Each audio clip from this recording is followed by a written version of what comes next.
大家好，歡迎收睇師傅台，我係劉一言啊。今日想講下一個話題喎，好多而家見到好多明星啊，突然間好老咁嘅樣喎。今日啊，身邊亦都有我小助手啦。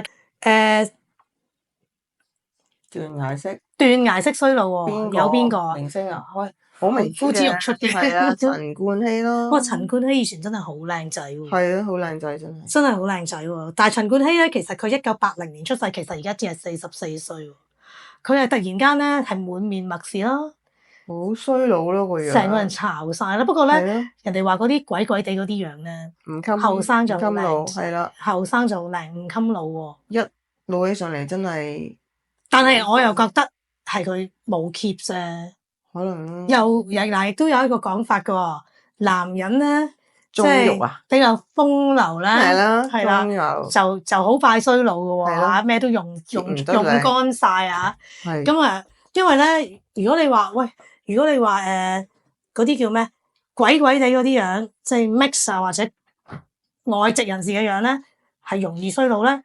但我又覺得黃敏德、吳彥祖都 keep 得好好喎，係咪先？黃敏德都我諗60啦，即係雖然而家當然肥啦，但係佢40幾歲嗰陣時仲係好靚仔嘅喎。係啊。吳彥祖啦，吳彥祖我諗都係40零歲左右啦，都仲係 OK 啊。係啦，咁啊，吳彥祖嗱，陳冠希44歲，即係我都認為呢個係佢冇好好保養自己嘅身體啦，或者叫做比較風流啲啦嚇。咁另外一個覺得 keep 得唔好嘅仲有邊個啊？余文樂。余文樂啦，你余文樂老晒啊，而家阿叔咁啊，都係43歲。都係1981年80後嚟嘅喎，但係佢唔係 mix 啦，佢唔係 mix，但係咧，首先咧，佢係發福咗好多咯。係啊。係啦，嗱，又係唔 keep 啦，咁發福咗，成個人腫脹咗啦，跟住唔知點解佢咪本身已經大細眼啦，一隻眼大一隻眼細啦。係啊，我都覺得係變咗大細眼嘅。係啦，佢唔知係變咗大細眼啦，定係一肥咗就好明顯嗰個大細眼啦。凸顯佢嘅大細眼。係啦，亦都係皺紋啦。係咯，皺紋啦，咁但係其實好後生嘅啫喎，40幾歲。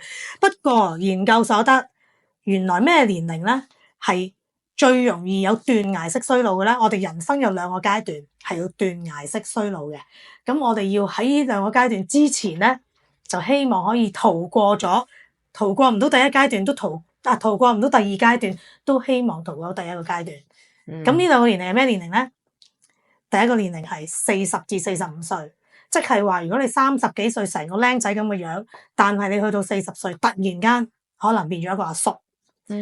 OK， 你過到呢個階段，第二個階段咧就係60至65歲，又係會斷崖式衰老喎。當你踏入60歲嘅時候咧，無論男人同埋女人啦，都係會無端端揼一聲好老嘅喎。咁我哋咧就人係個都會老嘅。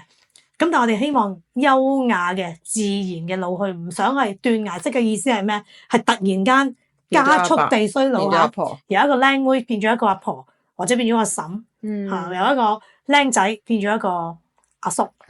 係啦，咁但係咧又唔係，所以我哋咧原來喺20歲嘅時候、25歲嘅時候咧，我哋就要開始 keep， 因為原來25歲開始咧就已經有歲月嘅痕跡㗎咯喎，就開始倒數啦。咁但係嗱，我哋唔係要唔老，呢個世界冇不老的傳說嘅，但係我哋希望自然咁老，慢慢咁老，逐年咁樣老咧，嗰種老咧係好衰、好漫長嘅老，唔係話突然間之老㗎啦。咁啊，原來有點樣 keep 咧？點樣 keep 咧？有8個方法。其實我哋平時只要做呢8樣嘢咧，基本上我哋可以延緩我哋嘅衰老，起碼我哋係自然慢慢老去啦，唔係叫做斷崖式衰老啦。第一樣係咩？第一樣有8樣嘢嘅喎。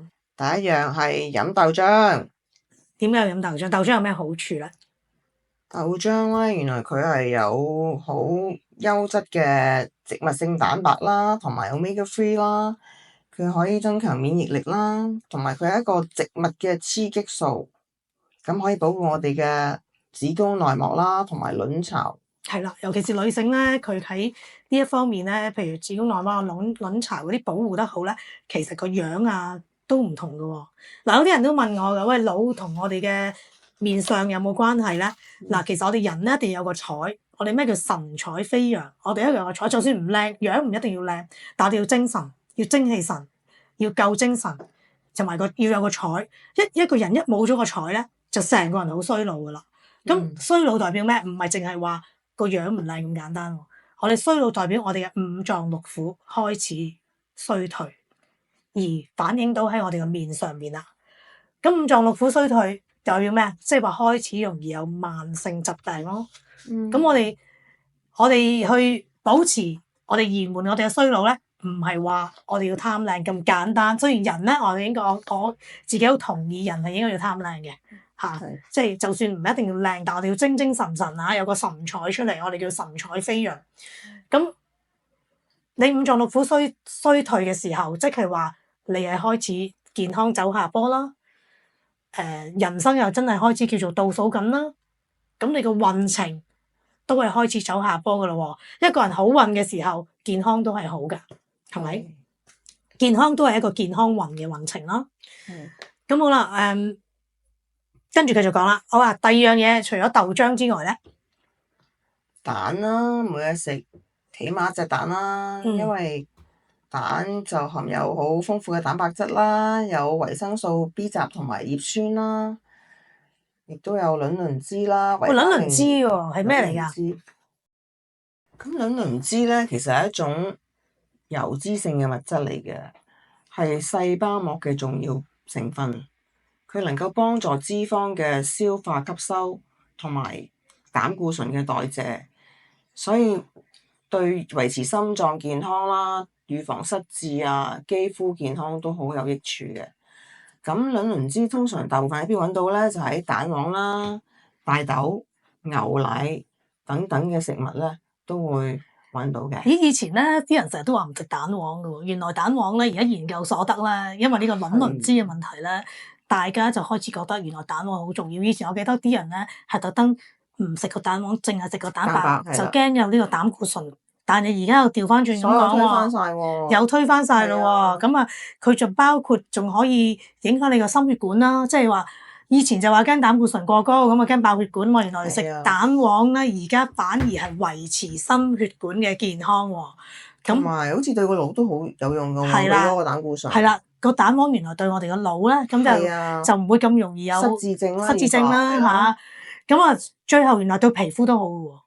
係咪？係啦，亦都係對皮膚亦都係好嘅喎，因為卵磷脂咁啊，所以好緊要喎。咁因為可能有好嘅膽固醇啦，同埋壞嘅膽固醇啦，咁所以可能係啦，係啊，要食一隻全隻嘅蛋啦。係啦，咁啊，除咗食蛋之外啦，跟住啦，有一樣都好緊要喎，呢個最緊要喎，水啦，一定要飲水啦。喂，保濕好緊要喎。嗱，無論我哋五臟六腑啦，同埋我哋嘅皮膚啦，都需要保濕喎。又要代謝啦，新陳代謝啦，排毒啦，減肥啊等等，即係可以加速我哋嘅新陳代謝。同埋咧，如果我哋皮膚一乾咧，嗰啲紋咧就出晒嚟啦。所以裏邊濕咧，就個皮膚都會表現到冇咁乾啊。即係有啲人咧，佢年紀大咧，佢會越嚟越乾㗎。就話要搽嗰啲哇好勁嘅護膚品啊，總之最潤咁搭上去。以前我哋唔係㗎嘛，驚油脂粒唔敢搽咁多㗎嘛。咁又話驚呢樣驚嗰樣，又唔敢搽太油。但係年紀越大咧，就越嚟越油嗰搽。係啊，需要保濕。咁但係其實我哋除咗外面搽嘢，其實我哋嘅裏邊啊都要飲足夠嘅水啦。要飲足夠嘅水，自然咧我哋咧就會可以保濕㗎啦。係啦，即係自然令到我哋嘅皮膚啦，因為新陳代謝快咧，我哋嘅皮膚咧就會後生啲、靚啲。係滋潤啲，滋潤就靚㗎啦，係咪？冇咁乾。係咪？咁好啦，第四樣嘢就係骨膠原蛋白啦。咁其實有好多方面都可以補充到嘅。咁其實如果最快捷嘅，即係最懶人嘅就係買嗰啲骨膠原蛋白粉啦。嗰啲好似係沖杯水飲㗎嘛。係啦，沖劑嚟嘅。咁每日朝頭早空肚同埋臨瞓前都係。飲咧都係有用嘅，對皮膚補充我哋皮膚嘅彈性啊，骨膠原啊嘛。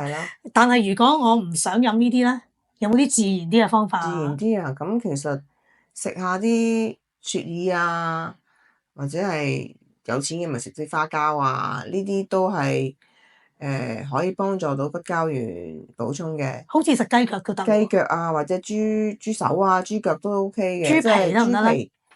豬皮啊，咁我諗雞腳嗰啲會好啲咯。係啦，係啊，咁但係其實食少量無妨嘅，又唔會話會即係增磅啊嗰啲，即係少量係其實對皮膚都有用嘅嗰個膠質。其實我又覺得即係有時唔需要樣都戒得咁清嘅，有啲嘢咧就可以食翻少少，係啦，係啦，去保持我哋飲食均衡咯。